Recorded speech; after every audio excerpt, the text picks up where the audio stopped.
drugs will destroy the Filipino. It will destroy my country. And I will never allow it. Baski ako empleyado sa gobyerno o private citizen, I will do what is necessary to protect my country, my community, at yung mga anak natin. This is a matter of principle. At papagkamatayan ko yan. I'd like to thank the committee for inviting me. Para once and for all, malaman natin ang totoo. So, I would like to request sa inyo na huwag ninyo akong ituring president or kaibigan. Treat me as a witness and tignan natin kung lalabas yung totoo. So, with your permission, at maraming salamat po sa inyong lahat for inviting me. I'd like to start my mandate as President of the Republic was to protect the country and the Filipino people. Do not question my policies because I offer no apologies, no excuses. I did what I had to do. And whether you believe it or not, I did it for my country. The war on illegal drugs is not about killing people. It is about protecting the innocent and the defenseless. The war on drugs is about the eradication of illegal substances such as shabu, cocaine, heroin, marijuana, party drugs, and the like, as a menace which ruins people, families, communities, and relationships, and tears apart the social fabric which binds society together in peace, harmony, and brotherhood.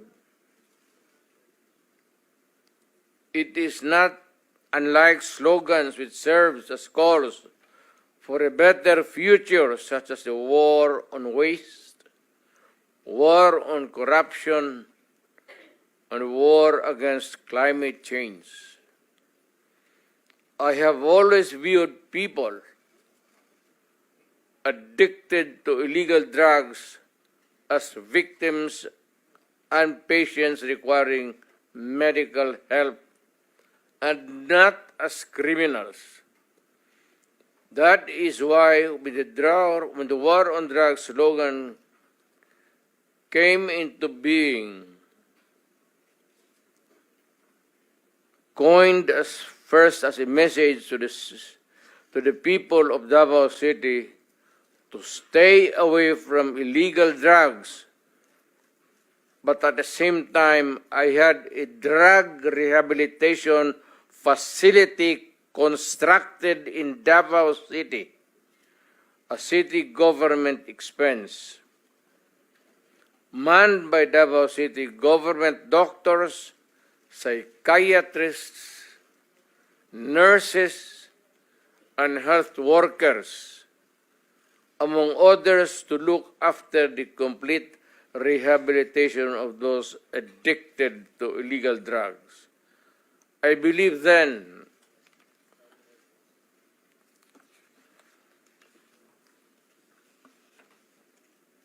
and I still believe now that rehabilitation and not fear of death or incarceration to be the key to the return of the addicted individuals back to the mainstream of a just and forgiving society.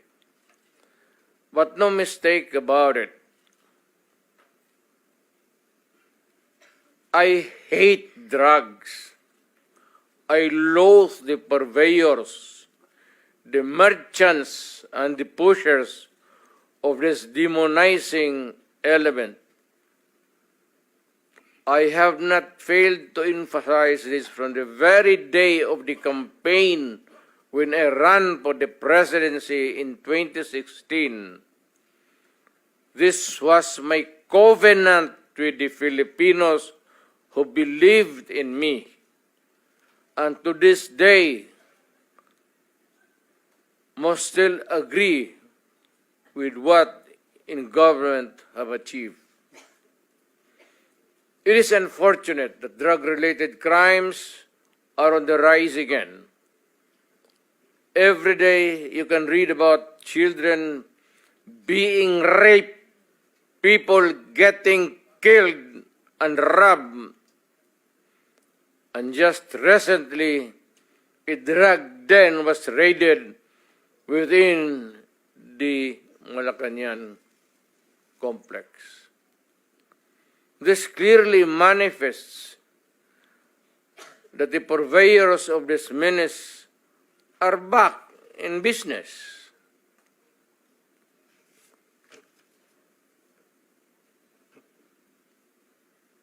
Ano?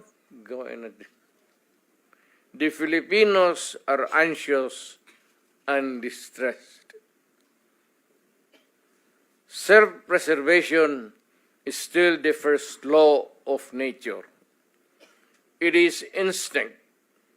It is recognized in our laws as self-defense.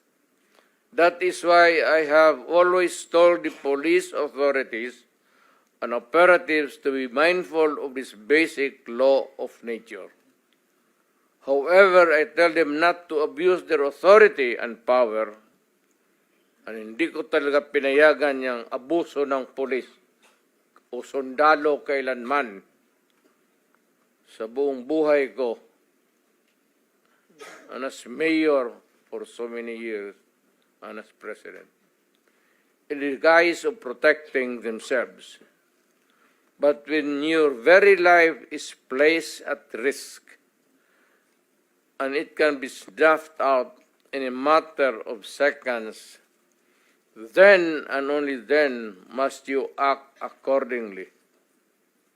Repel the aggression only in self-defense. Alam mo, matagal ako nagturo sa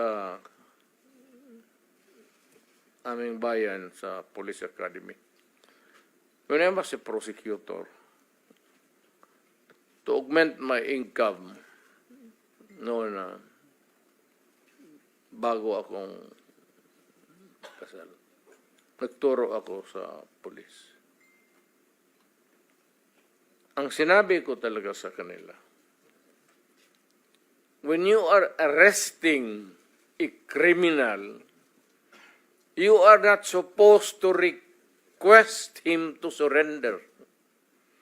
Rather, you have to overcome the resistance. However, pag ayaw, it's the duty of the police is to overcome the resistance kung ayaw mag-surrender. At kung may baril, at kung tingin mo, sabi ko sa mga pulis doon sa academy, mamamatay ka, barilin mo. Barilin mo sa ulo. Patayin mo at least one less criminal in the community. Yun ang utos ko when I was a fiscal and I was a professor doon sa Police Academy. Yun ang turo ko sa kanila. No quarters given, no quarters asked. Criminal ito.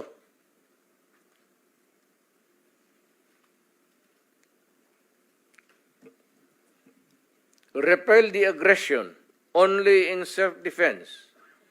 Do not make orphans of your children and widows of your wives. I don't want that in my conscience as mayor and president. Hindi ko mabigat yan sa konsensya ko. I have warned, but before that, my job as president was never easy, and it was not meant to be. I have tried to do the best I can to address the problem of illegal drugs firmly and without compromise. For all of its successes and shortcomings, I alone take full legal responsibility sa lahat na nagawa ng mga pulis pursuant to my order. Ako ang managot. At ako ang makulong. Huwag yung pulis na sumunod sa order ko. Kawawa naman. Nagtatrabaho lang. Yun ang gusto kong sabihin sa Pilipino at mabutit niyaya ninyo ako dito. Once and for all, yan ang gusto kong sabihin sa tao.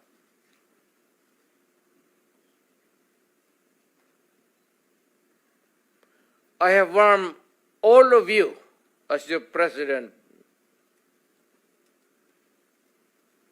then and as a private citizen now. Drugs will destroy the Filipino. It will destroy my country, and I will never allow it. Baski ako empleyado sa gobyerno o private citizen, I will do what is necessary to protect my country, my community, at yung mga anak natin. This is a matter of principle. At papagkamatayan ko yan.